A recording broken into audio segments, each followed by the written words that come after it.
Hello and welcome to the GitLab crash course, where I will teach you everything you need to know to get started with GitLab CI/CD in 1 hour.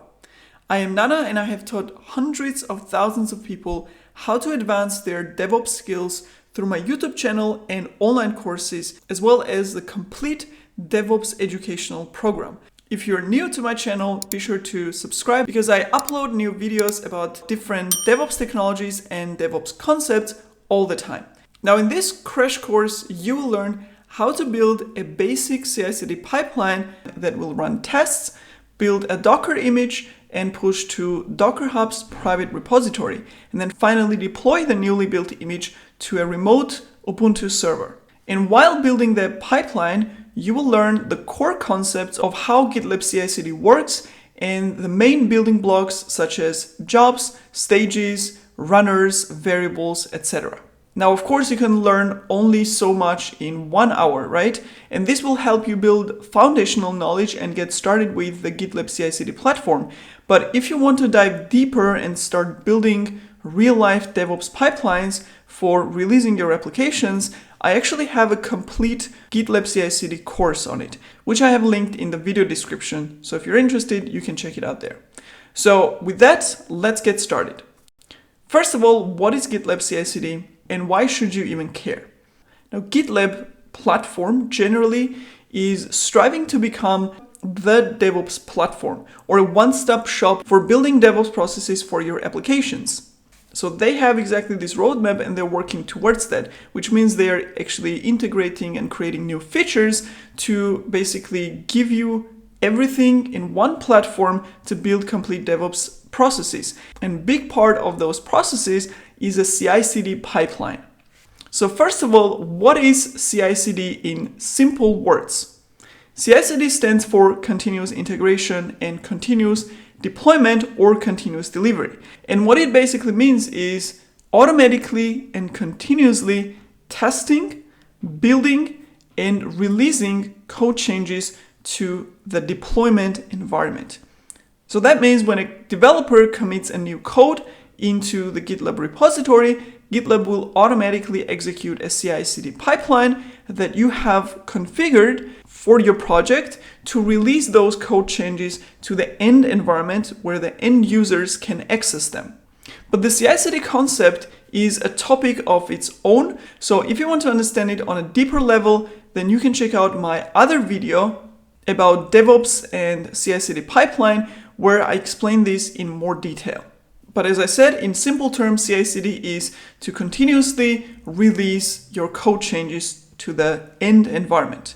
And in this crash course, we will be building a simplified version of a CI/CD pipeline using GitLab CI/CD. And of course, there are many CI/CD tools. One of the most used ones in the industry still being Jenkins, and GitLab CI/CD is just one of those other CI/CD tools. And all of them have their advantages and disadvantages. But a big advantage of using GitLab to build CI/CD pipelines for your applications is that you already have your code on GitLab. So this is an extension of your software development processes in your team, where you can also build CI/CD pipelines on the same platform. So your team already works with GitLab, you have your code there. So this is basically additional feature that you can extend your workflows on GitLab with. And you don't need a separate tool for that. Apart from that, GitLab makes that extension very seamless by allowing you to get started without any setup effort and also having your pipeline as part of your application code. Compared to Jenkins, for example, where you have to set up and configure the Jenkins server, create a pipeline, and then connect it to the Git project. With GitLab, you can start without any of this configuration effort, and we will see that in the demo part. Now, if you don't have to set up anything and configure any servers to run the pipelines, how does it actually work? And this leads us to the topic of GitLab Architecture and how it works. You have a GitLab instance or GitLab server that hosts your application code and your pipelines, and basically the whole configuration. So it knows what needs to be done. And connected to that GitLab instance, you have multiple GitLab runners which are separate machines connected to the GitLab server machine, which are actually the ones executing the pipelines. So GitLab server knows what needs to be done, and GitLab runner actually does that. And gitlab.com is actually a managed GitLab instance that offers multiple managed runners already out of the box. So these are all maintained by GitLab. And that's why you can start running your pipelines without any setup and configuration effort using this managed setup. And this is already enough for starting out, but of course, for your own organization, you may want to manage the runners or the whole setup yourself. So you can create partially or completely self-managed GitLab setup as well. In this crash course, we will use GitLab's managed infrastructure and free features to build our release pipeline. So we will not need to configure anything ourselves. In my GitLab CI/CD complete course, however, you actually learn to create and connect your own runners to the gitlab.com instance. So now we know what GitLab CI/CD is, how it works, how the architecture works. So with that, let's get started with the demo project and learn how to build a CI/CD pipeline. And for the demo project, we're going to use a Python application. So we're going to be building a simple CI/CD pipeline for a Python app where we execute the tests. We build a Docker image from the Python application, and then we deploy it and run it. So it's a web application, and the code is from this repository on GitHub. I will link this as well in the video description. So that's basically the original application. It's a demo app that provides some system information, and that's how the UI looks like. You don't have to understand the code behind. We're just going to concentrate on how to take this application and deploy it using a CI/CD pipeline. I have made just a couple of adjustments here, and I have created the repository on GitLab because that's where we're going to be working with. And I'm going to highlight any part of this application code that is relevant for us in order to build the CI/CD pipeline. The rest of them you don't need to worry about. You don't even need to understand how Python applications are written. So what I'm going to do first is I'm going to clone this repository locally so that I can show you how to run this application locally and how to execute the tests, because we're going to be running tests on the pipeline, so we need to know how that's done. So I'm going to grab the clone URL. So switching back to the terminal, I'm going to do git clone and the project URL, and I called it GitLab CI/CD crash course. And that's basically our application. Now I'm going to open this in Visual Studio Code so that we have a better visualization.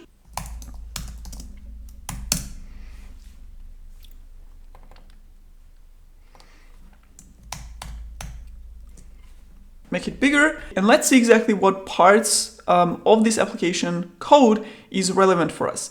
So first, as I said, we're going to be running tests. So in this application, we have a couple of tests which we will run during the pipeline, which is there to make sure that the application code is correct. So any changes that we make didn't break the application, and the tests can validate that. And in the source folder right here in app, we have a folder called tests.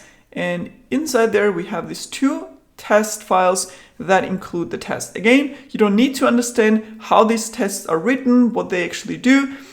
We're using it as an example to demonstrate how to run tests for any technology, any application inside the pipeline. So you can apply this knowledge for any other application written in any other language. So we have these tests. I think there are 4 of them. And they're using this configuration file in the test folder to execute those tests. So as a first step, let's actually see how the tests of this specific project can be executed. And I'm going to open a terminal for that. And again, in this specific project, to execute the tests, we have this make file that includes a couple of commands, and one of them is test. So using make test, we can execute the tests basically. So let's run it. And there you go. So first of all, it's a general concept in any application with any programming language. Applications have dependencies, So these are third-party libraries that we include in our applications, so we don't have to code them from scratch. So we include code that other people wrote that we can use in our applications. And these dependencies have to be downloaded from internet, right? Because they live in some code repository, so they need to be downloaded and made available locally so that we can actually run our application, right? And we have dependencies for tests as well. So in Python specifically, those dependencies are defined in a file called requirements.txt. Again, different languages have different files for that. And at the beginning, all the dependencies are downloaded that are needed for the test. And then tests are executed. You see here, internally, a PyTest command gets executed. And then we have result of text execution. We have 4 tests and all of them passed. So that's how it looks like.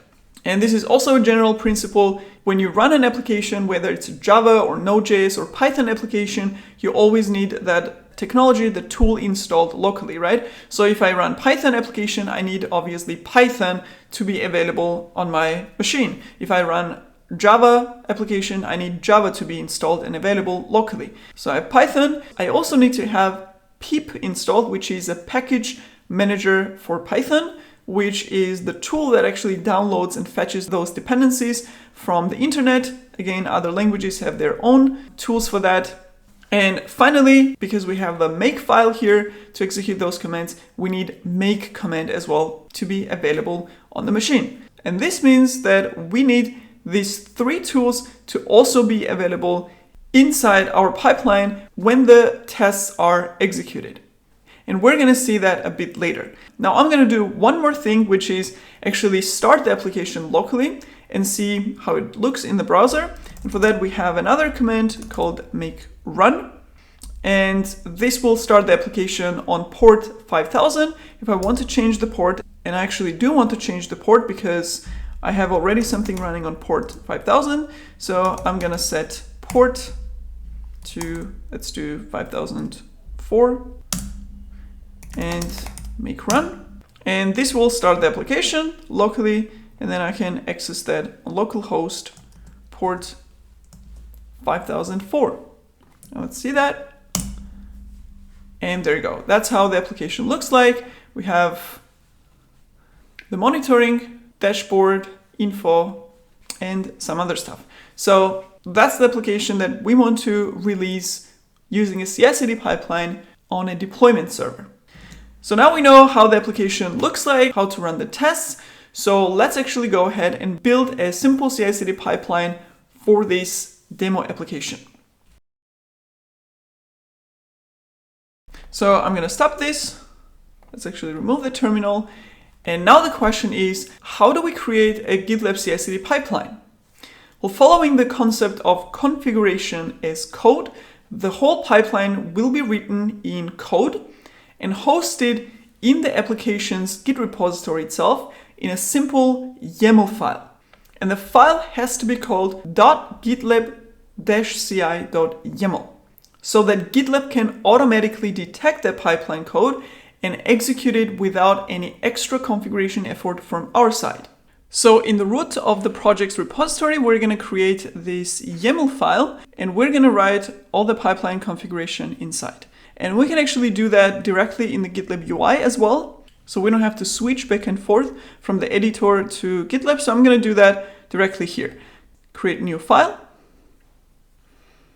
And as I said, it has to be called .gitlab-ci.yml. And as soon as I type that in, you see that it automatically fills out the rest because it detected that we're creating the pipeline code. And now let's write our pipeline in a simple YAML format. So the tasks in the CI/CD pipeline, such as running tests, building an image, deploying to a server, etc., are configured as what's called jobs. So let's create jobs for all those tasks. So first, let's create a job that will run the tests. And we have a super simple syntax for that. We simply write the name of the job. So let's call it run tests, and underscore to separate the words is a standard syntax in the pipeline configuration code on GitLab. So that's what we're going to use. So that's the job name. And inside the job, we have a couple of parameters or a couple of attributes or things that we want to configure for the job. And again, note the syntax of YAML, where we have the indentation for each attribute. So the first attribute and the required attribute of a job is what's called a script.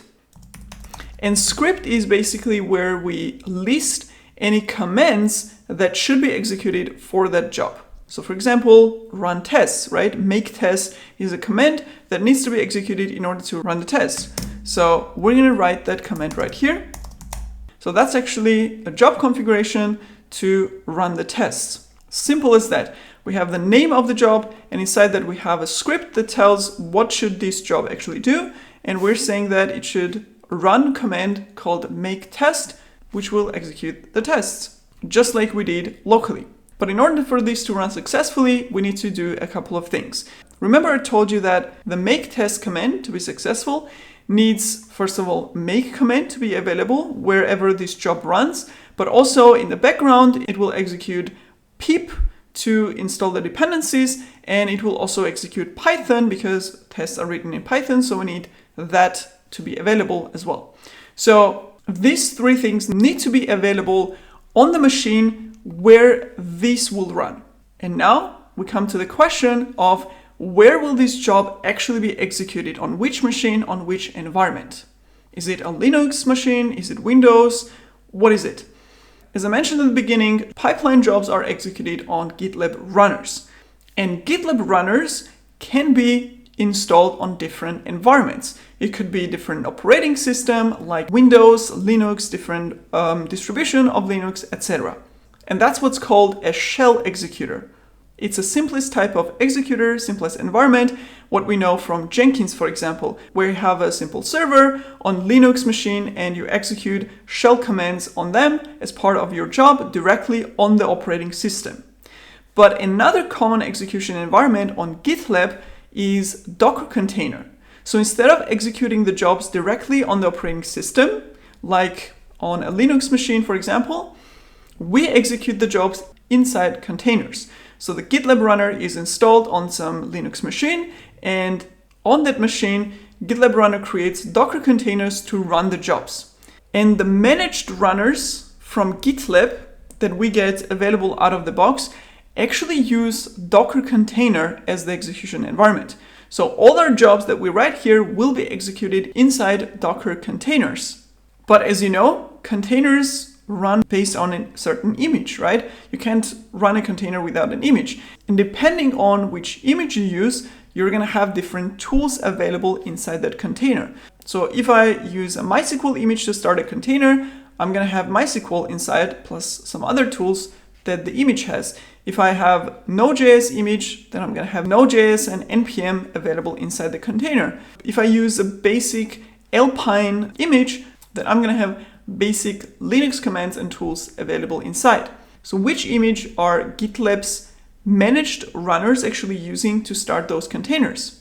Well, by default, currently at this moment, GitLab's managed runners are actually using Ruby image to start the containers that will run the jobs. Now, in our case, this is not going to work because for our test execution, we actually need a container or an image that has Python, pip, and make available inside them, right? So instead of Ruby image, we want to use a Python image to execute this job. And the good thing is that we can actually overwrite which image is used by the runner for each specific job. So for each job, we can say, you know what? Forget Ruby, use this image instead. And we can do that using an attribute on the job called image, and then specifying whichever image we want. And as I said, in our case, we're gonna take Python image from the Docker Hub. So let's actually find the official Python image. So it's gonna be called Python, and we can specify a tag here. And it's actually a best practice to specify a tag instead of leaving it to the latest because you want your pipeline to be consistent, right? So instead of always fetching the latest image, and since the latest image gets updated all the time, you may get some unexpected behavior at some point when the latest image has some changes. So we want to always fixate the version of the image, and you have the list of those tags to select from here. In our case, we actually need a specific version of 3.9 because that's what our application actually expects. So I'm actually going to go ahead and select this image tag and make sure that you do the same. So that's the version of the Python image our application needs. So now when the GitLab runner gets this job in order to execute, it will see that we have overwritten the image. So instead of taking Ruby, it will fetch Python image with this image tag, and it will start the container with that image in order to execute the script logic inside that container. Now, this image makes Python and pip tools available inside the container. However, we still don't have the make command. So we need that also inside that Python container to be able to execute this command. So how can we do that? A simple way to do that is to install the make command inside that Python container before the script gets executed. And we can do that using another attribute on the job called before_script. So this is basically the same as a script with the same syntax. You can execute the same commands here as in script, but GitLab runner knows that whatever is defined here should run before the script. So this is usually used in jobs to prepare environment, like set environment variables, create any temporary files, maybe fetch the data from somewhere, or in this case, install something that the main script actually needs for execution. So that's what we're going to do here. And we're going to install make just like you would install it on any Linux server with a package manager apt-get. So we're going to do apt-get update and apt-get install make.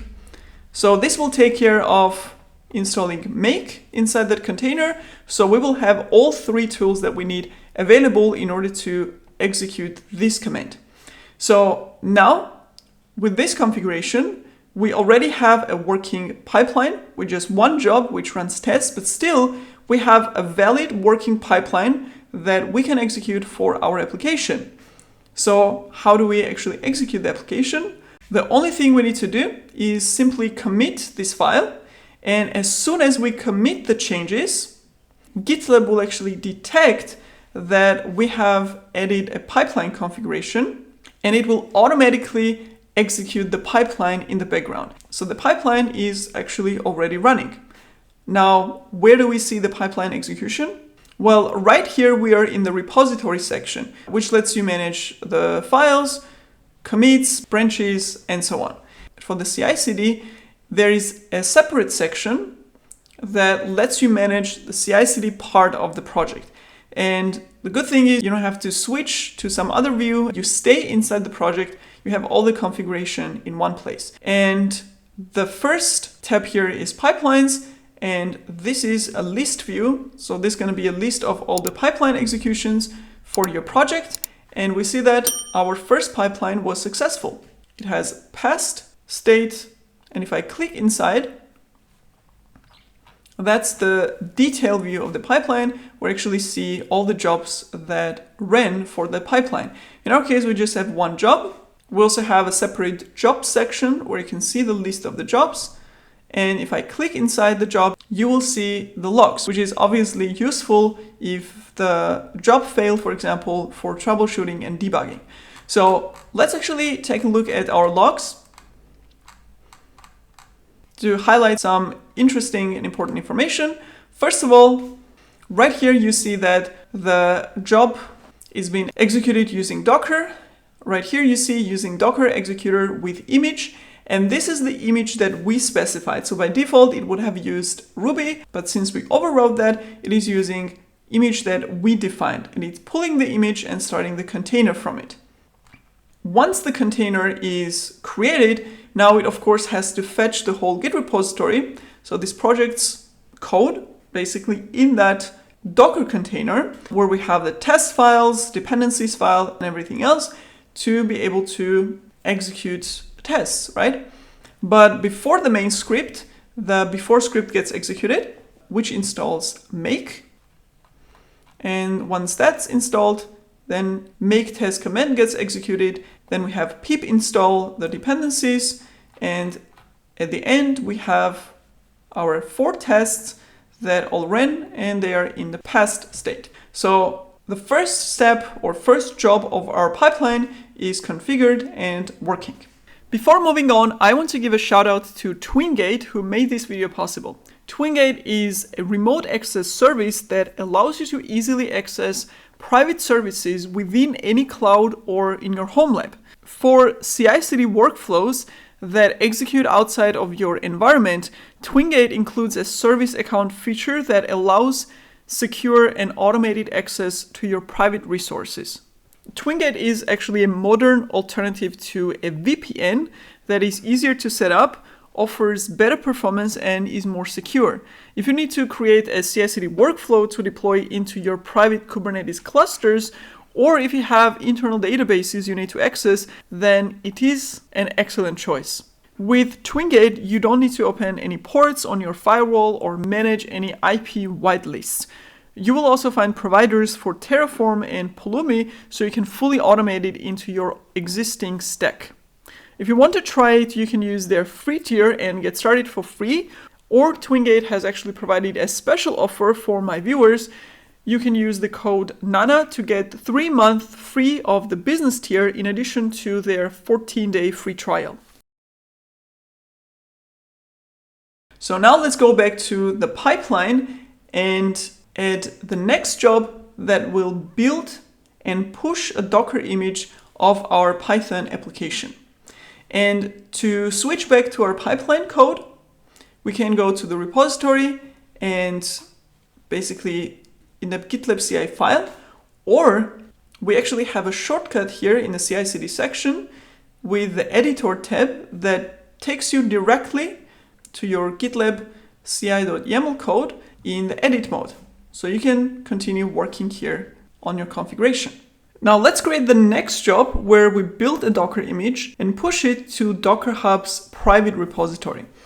So first of all, to have a private repository on Docker Hub, you can simply sign up and create an account. By default, in the free version, basically, you get 1 private repository. So that's what we're gonna use. And I have some other apps here, but that's what I'm gonna use for the demo. So that's the address of my private image registry on the Docker Hub. And I'm gonna be pushing an image that the pipeline builds into this repository. Now, in order to push an image to a private image repository, we need to log in into that repository first. Because of course, we don't want to allow anyone to pull and push images from a private repository. It has its credentials and you have to log in before you actually push an image or pull an image from it. So we would need repository credentials for this repository to be available on GitLab, so that GitLab runner can actually log into the registry before he pushes the image. And the credentials are actually username and password of your Docker Hub account. So this is what we're going to use to log in to the private repository. And of course, we don't want to hard code those credentials, that username and password, inside the pipeline code, because again, this is part of the repository. So anyone that has access to the repository will be able to see that. Plus it's going to be in plain text and so on. So it's not secure. So we want to create what's called secret type of variables that will be available in our pipeline. And the way it works on GitLab is in the project's settings. So if you scroll all the way down, you have this settings tab here where you can actually configure some of the administration settings for different parts of your project. So you have settings for the repository, you have settings for CI/CD, and so on. And if you're wondering why it is actually separated, so why don't I have the settings here directly in the CI/CD or the repository settings here directly in the repository, is that this would actually be 2 different roles. So for your project, you may have project administrators to actually administer and manage the settings of the project, and you will have the project users. These are your developers, junior developers, interns, senior developers, whoever needs access to the project to work in it, right? So you may want to separate those permissions and have just dedicated people who have access to the settings, who are responsible for that part, and then your developers or most of the developers do not see the settings at all. So that's basically the idea of having these CI/CD settings separately and the pipeline configuration separately. So in the settings of the CI/CD, if I click inside, and we can leave the edit mode of the pipeline, that's fine. Right here we have, again, different settings for our CI/CD pipelines for the project, which an administrator of the project can configure. So obviously this would be someone more experienced and knowledgeable about how to manage all this. That's why you want to give maybe a limited set of people permission to see and modify the settings of the project. So right here we have multiple things we can configure, and one of them is project variables. And this is where we can create custom variables. This could be secret variables like password, username, but also just normal variables, right? And this will be then available inside the pipeline code. So we can actually reference those variables in our pipeline configuration. So if I expand this, we can create variables here. Click on add variable, and we're gonna define Docker user, or this could also be registry user. And here we're gonna have the value. So I'm actually gonna copy that. And this is the Docker ID, so your username on Docker Hub, and the type variable. And we're gonna click on mask variable. So what this will do is whenever the variable is referenced and used inside a job, for example, job execution of the pipeline, the value will be masked. So it's not going to be visible in the job logs, which is of course more secure. So for secret or sensitive data, we're going to check that. So that's it. That's going to create our first variable. And now let's also create registry password. Let's call it registry pass. And again, mask the variable. And for that, you're going to grab the password. And there you go, we have those two variables. And now we can actually reference them inside our pipeline configuration. So I'm going to go back to the editor. And right here, we're going to create a job called build image. Obviously, you can call it whatever, but I'm going to call it build image. And let's define the main script. So what is the main logic that we want to do in this job? Well, first we want to build a Docker image of our Python application from Dockerfile. And we actually have a Dockerfile as well in the project. So right here in the root of the project, we have this Dockerfile that defines the Python base image, which is, by the way, the same as we used right here to run tests. And the rest of the configuration is simply copying the relevant files inside the image, installing all the dependencies from the requirements file, and then finally starting the application on port 5000. So that's what's happening. We already have the Docker file, so we're going to use that to build the image. And as I said, it is in the root of the project. So we're going to do docker build. And since our gitlab-ci.yml file is also in the root, this is going to be the current location of Dockerfile, which is the current directory. Now, in order to build an image that we can later push into our repository, we have to tag that image using the repository name. So I'm going to copy that and I'm going to add -t.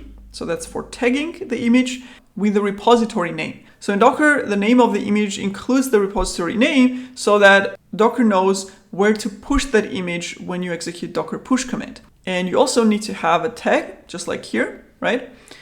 And in this case, let's hard code a value here. Let's do Python app 1.0. And this will be the complete name of our image. And then once we build that image, we're gonna do docker push because we need to push that image.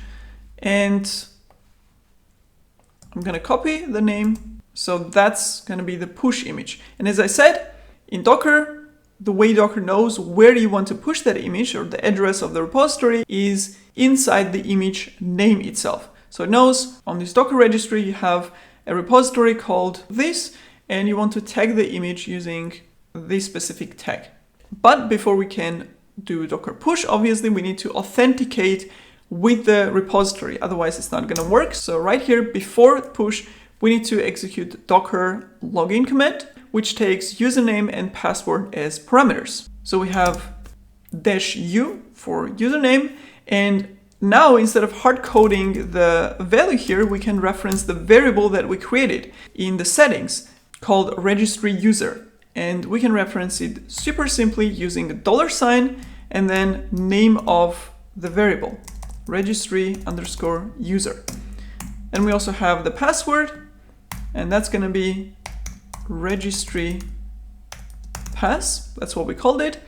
And for Docker Hub, so if we're using Docker Hub, we don't have to specify the Docker registry because Docker Hub is the default. But if we're logging into some other Docker registry, like on AWS ECR, for example, then we would have to specify the registry right here. But as I said, Docker Hub is a default, so we don't have to do that. And since the Docker build and push are the main commands and Docker login needs to be executed before we can push to the repository, we can actually set it in before script section like this. So we have our main commands and supporting commands, so to say, separated like this. So that's our job configuration. And by the way, when we're repeating the values inside our pipeline, we can also extract them into custom variables. So for example, the repository name and the image tag could be variables inside the pipeline. Then we can then reference here instead of hard coding them and then repeating the value multiple times. And for that, you don't have to go to settings and create these global variables. You can simply define them here inside the pipeline configuration, either on a job level like this. So we would have something like image name. And this will be the image name and image tag like this. And then we just reference both variable values using the same syntax we use to reference the variables from the CICD settings. So with $sign variable name and image tag. And the same here. And note that the uppercase letters with underscore is just a standard. You can obviously call it whatever you want. It could be also image name, it doesn't matter. And as I said, you can define the variables on a job level, or if you have other jobs that also reference this image name and tag, for example, in a deploy stage, for example, if we also need the same variables, we can extract that and make it available on a pipeline level for all the jobs, like this. So even though our job logic is complete, we still have to make sure that the job execution environment of this specific job has all the needed tools to actually execute these commands. So as we know, on managed GitLab runners, all our jobs will run in a Docker container. And in that Docker container, we need to have the commands, whatever we're executing inside the job, available. Otherwise, it's gonna say it cannot find the command, right? So in this case, we have a little bit of specific situation where we need Docker to be available inside a Docker container. And that is what's called Docker in Docker concept. So within a Docker container, you have Docker daemon and Docker client both available in order to execute Docker command. And again, the default is a Ruby image, but we need an image that will have Docker available inside the Docker container. And there is actually an official image of Docker right here.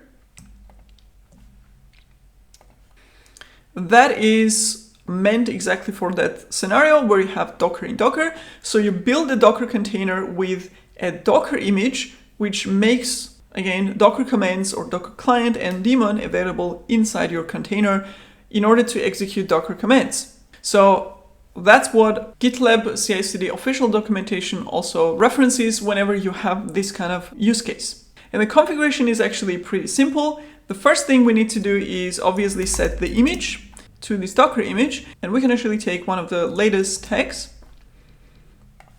So right here, we're going to do Docker and the image tag.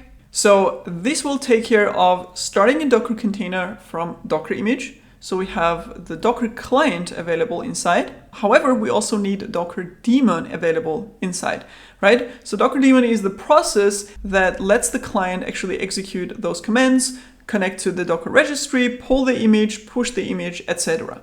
So in order to make that available, we actually need to configure another attribute, which is called services on GitLab. So let's actually define that, and I'm going to explain what that means. So service is basically an additional container that will start at the same time as the job container, and the job container can use that service during the build time. So for example, if your test execution needs some kind of service like a database service, for example, MySQL, then you can actually start a MySQL service or MySQL container during your job execution in addition to this Python container, and the service attribute will make sure that these containers are linked together so they run in the same network and they can talk to each other directly. So this way, Python container will actually have access and can use the MySQL service from the other container. So that's basically what the concept of services means in GitLab CI/CD. So right here, what we're doing is we have this Docker container with Docker client inside, and we want to start another Docker container with Docker daemon inside. So the client can actually connect to that daemon, the Docker server, and then execute these commands. And then image for the Docker daemon is actually this tag right here. So that's going to be Docker and the same version. So that's the client, that's the daemon with dind, which is Docker in Docker. So these two will basically give us the complete set of Docker client and server in the same job execution environment. So these two containers will be linked to each other and they will be able to communicate with each other. There is one final thing we need to do here, which is to make sure these two can communicate with each other using Docker certificates. So these two need to have the same certificate so that can authenticate with each other and talk to each other. And for that, we want those two containers that will start to share that certificates directory so they can read from the same certificates folder. And we can do that by defining a variable or environment variable called docker tls cert dir and setting that to /certs. So what this will do again is this will tell Docker to create the certificates in this location, and then this certificate will be shared between the service container and the job container. So with this configuration, we have a full Docker setup of client and a server or Docker daemon, and they can talk to each other, authenticate with each other, and so on. And this way, we're going to have Docker commands available inside our job. Great, so now let's actually commit our changes, and GitLab will automatically trigger a pipeline for us. And you see that pipeline execution here.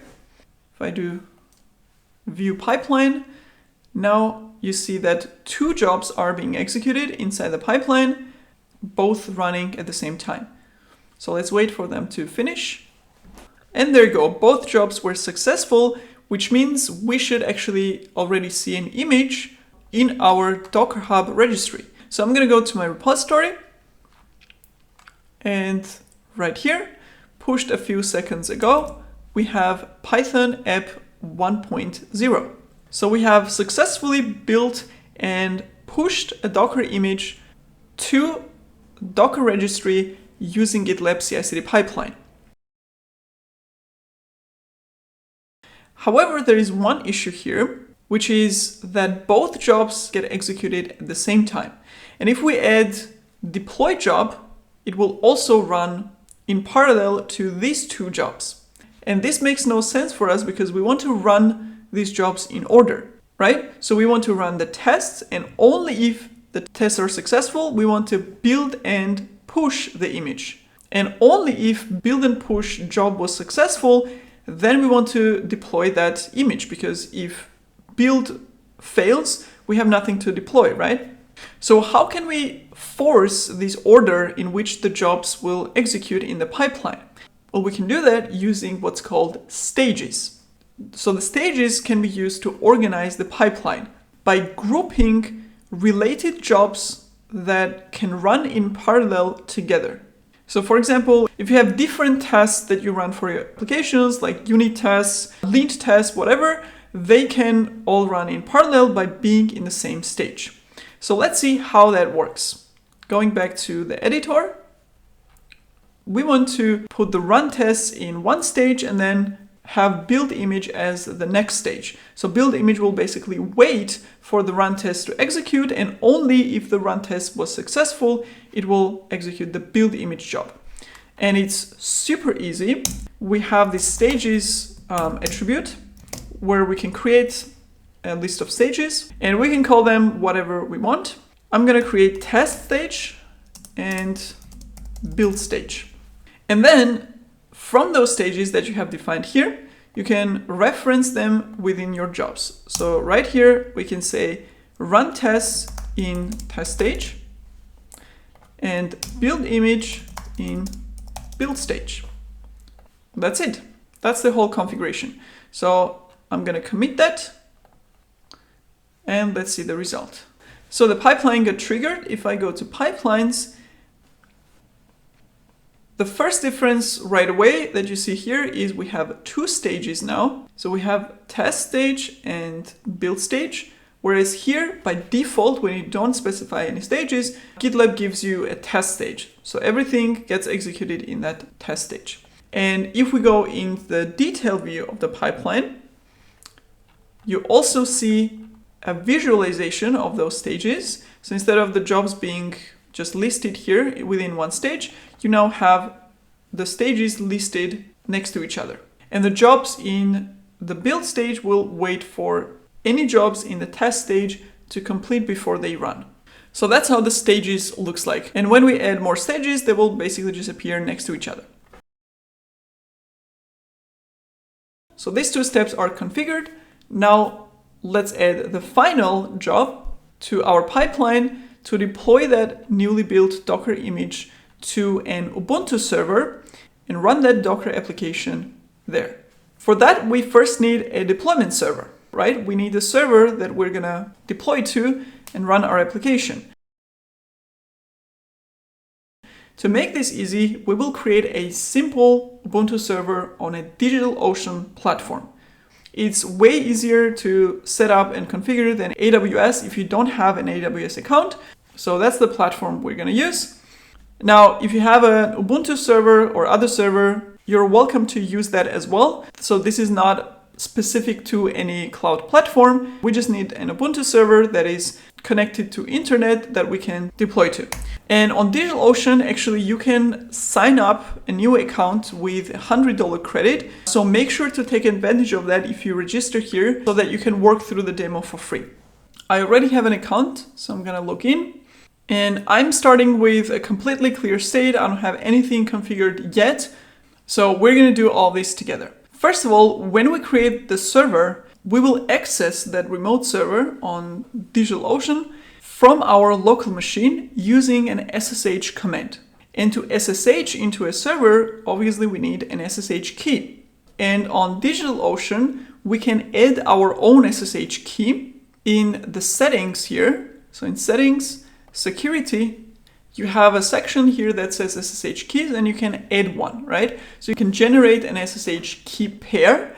You can upload the public key of that key pair to DigitalOcean, and then all the servers that you create on DigitalOcean will be accessible using the public key that you uploaded here. So that's how it's gonna work. So what we're gonna do is actually create a new SSH key locally, which is very simple. I'm gonna leave the project, and right here, I'm gonna execute a simple SSH key gen command. And this will basically generate an SSH key pair for us. So enter, and this is the default location where your SSH keys are. And this is the default key pair that is always used when you SSH. So we're gonna use a different name inside the .ssh folder in your users directory. And let's call this DigitalOcean key. We're gonna leave the passphrase empty. Repeat, and there you go. That was it. And now inside that SSH folder, we should actually see our DigitalOcean key pair. So we should have two keys.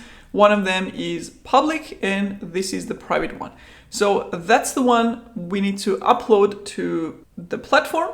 And then we're going to be able to connect to any server created on the platform using the private key. And to upload that, we're simply going to cat this. And obviously I need the whole path like this. And that's our public key. So I'm going to copy that to new SSH key, copy the contents. Let's give it a name. Let's call it a server or deployment server key and add SSH key. And that's it. So now I'm going to go back to the droplets and create a deployment server. So click on create droplet.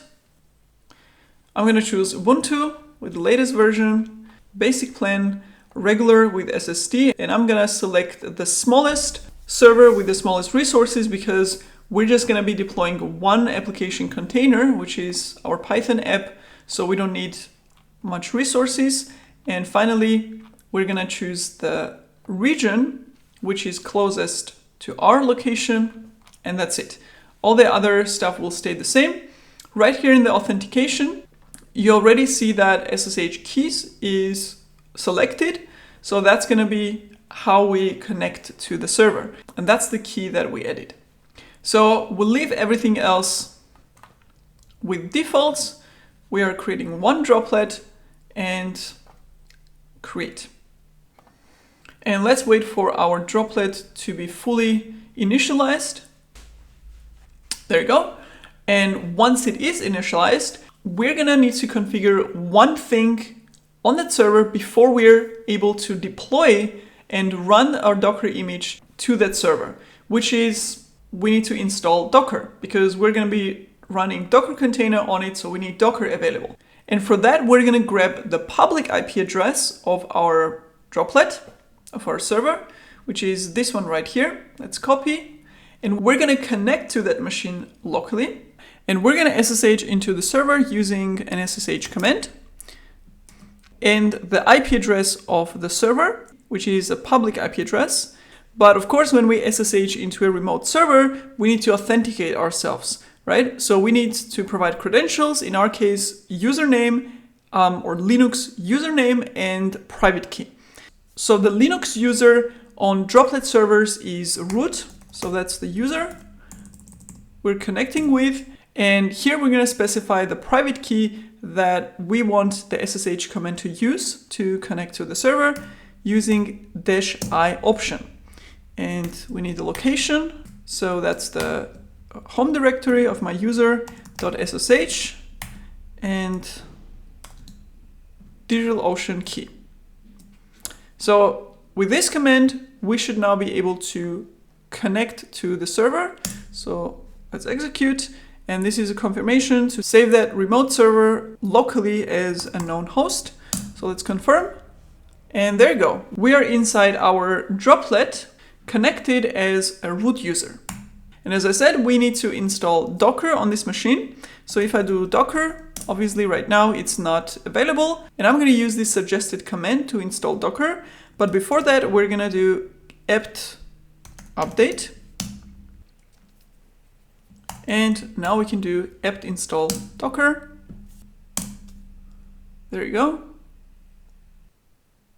And now we should have Docker commands available. Let's do Docker PS to check. And there you go. Currently nothing is running, but we're gonna deploy to the server from our pipeline. So we can exit from the server. Our work is done here. And we're gonna go back to our pipeline configuration and add a third job that will deploy to that server. So how is GitLab gonna deploy a Docker image to the Droplet server? Or how is it gonna connect to that server in order to deploy the Docker image? Well, actually the same way as we did locally using SSH command. So again, GitLab runner will start a container for the deploy job, and inside the container, we're gonna execute SSH command to connect to the remote server. And for that SSH command, we're gonna need exactly the same information, right? So we're gonna have the root user, and we're gonna need that private key to connect to the server, which means we need to make this private key also available to GitLab. And just like we created variables, secret variables, for Docker Hub private repository, we're gonna create a secret variable for the private key in the CICD settings. So going to settings CICD, in the variables section, we're gonna add a third variable, and we're gonna call this SSH key. And the value of that key will actually be the contents of that key file, right? The private key file. So I'm simply gonna cat that, print that out to the console like this, and copy this whole private key and paste it in here. So these are the file contents of the SSH key. And right here in the type field, if I click inside this dropdown, you see that we have two options. We have variable, which is a simple text variable, and we have a file. In this case, we actually want to have a file variable because we're going to reference this as an SSH key file. So let's select that one. And there is one kind of a workaround so that GitLab can create a temporary file from these contents with a correct format. And it's kind of a weird workaround to fix the issue. So it could be a bug in GitLab, I'm not really sure. So what we're gonna do is we're gonna add a new line here at the end of the contents so that a correct private key format is created by GitLab. So what GitLab will do in the job execution environment, it will take actually these contents of the variable and it will create a temporary file from this because we have a file type specified. So it will create a temporary file with the contents that we have here. We're gonna add the variable. So now this SSH key file will be available inside the pipeline. So let's go to editor. And first I'm gonna add a new stage here. Let's call this deploy. And here I'm gonna create a new job called deploy. You can call it deploy to development, whatever. I'm gonna keep it simple. This is gonna run in deploy stage. And now we have our script. And I can actually copy this whole command and modify the respective values here. So that's command we're gonna be executing because we want to SSH from the job environment to the remote server. So the public IP address obviously will be the same, the root user, and this is the file that we have as a reference using a variable. So we're gonna reference that variable, $SSH key. And remember this confirmation we had to make here to save that remote server in the list of known hosts. And that's actually an interactive step, right? So it needs some manual input. And if we don't provide a manual input, this will not work. So we want to actually skip this step because in the pipeline execution, we don't have a manual step. So we want to tell the SSH command, you know what, forget about that check, just connect to the server and that's it. And for that, we're gonna add an option here called strict host key checking equals no. So it will skip that. So no manual input will be required here. So that's an SSH command to connect to the server. But once we connect to the server, obviously we need to do something, right? We need to start a container using this image that we just built, right? So we need to execute docker run or some kind of similar command. And we can do that passing the docker command to the SSH command. So we're saying once you SSH, please then execute whatever is defined here. So a line break here, and let's write our docker run command. So first of all, our application is running on port 5000. So we're gonna expose that port on the host like this. Then we have the image. And since we have parameterized this, we can just copy those values. So that's the image. Now there are 3 more things that we need to configure in order to make this deploy job successful.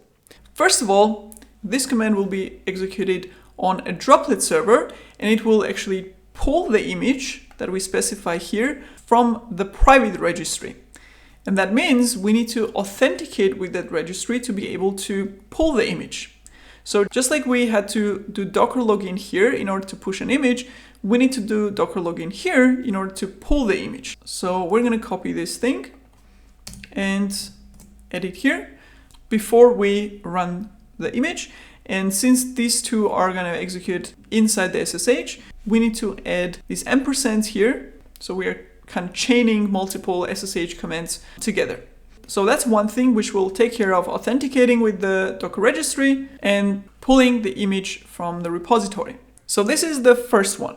The second one is that when we execute this pipeline the first time, it will actually succeed, right? It will create and start a Docker container on the server, and that's it. But on the second execution or any following execution, it will try to create and start a new container on the same host port. And obviously this is going to fail because you can't run multiple processes on the same port, right? So before each docker run command, we also need to make sure to stop and remove any existing containers, or at least stop any currently running containers on port 5000 so that a new one can be created.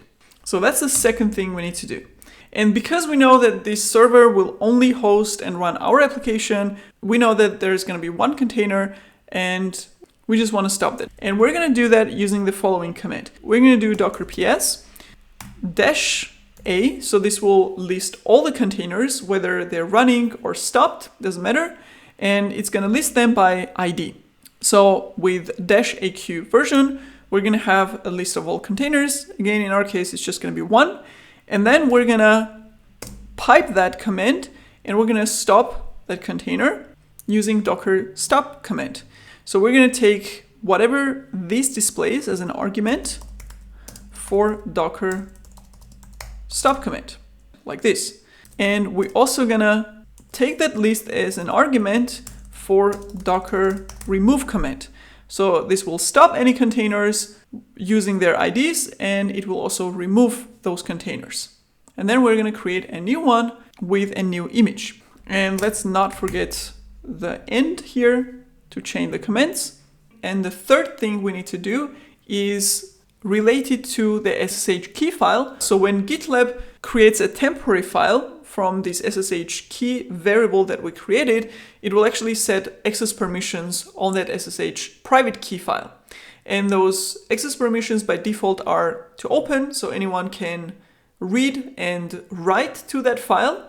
And when we try to connect with a private key file which has open access permissions, so anyone can read and write to it, we're going to get an error that it's insecure, that the file is not restricted and it has too loose or open access permissions. So we're going to need to fix that. And to shortly explain to you what that means, so if I go to SSH and our DigitalOcean key, and if I do ls with option L, so long input, this will actually show me who has access to this file, right? So these are permissions for the owner, which is my user, the group, and anyone else. So for this file, the owner has read and write permissions, but no one else can actually read or write or access this file in any way. So that's a restricted access. And that's what we need to do here on GitLab as well. And as I said, by default, GitLab actually gives everyone a read-write permission when it creates a temporary file from the file type of variable. And we can fix that very easily by setting the permission to a stricter access before the script will run inside a before script section. So right here, we're going to do change mode of the file, the temporary file, to access 400. So 400 will actually be read, so without write, and then 0, 0, so no access for anything else, and that's actually strict enough. So that's the third thing we need to do for this job to run successfully. And we also need to run the docker run command in a background or in a detached mode with -d, because otherwise it will block our terminal or the job's terminal, and it will basically just endlessly wait. And with -d or detached mode, it will just send the command in the background and will complete the job. Okay, so that's the whole configuration. Now let's actually commit that and trigger a pipeline which will deploy our application to a deployment server. So let's go to the pipelines and let's wait for the execution. Awesome, so our pipeline went through. We have a successful deploy job. Let's actually check the logs. And first of all, I want to mention that because we didn't overwrite the image, the default Ruby image was used to create the job container. Then we have our change mod before script command, and here is a result of docker login command, and then the container has also started. And we also have 3 stages now: test, build, and deploy stage, with each one having its respective job. So we can now validate that our application is running, first by going to the remote server. Let's SSH into it and checking that the Docker container is running. And there you go. We have our Python app, that's the image, running on port 5000. And the second way to validate, of course, we want to access this web application from a browser, right? So on the Droplets public IP address on port 5000, because that's where the application is exposed, there you go. We have our application accessible from the browser. So with this, we have actually successfully built a basic CI/CD pipeline for our Python application. And as I said at the beginning, this actually applies to any application written in any programming language. These 2 jobs are anyways very generic. And for this one, you would just have to find a respective image and comment, and that's basically it. Also, when you're done with the demo, make sure to go to your DigitalOcean account and delete your droplet so you don't get charged for the server resources. So just wanted to remind you of that. And with that, our demo project is complete.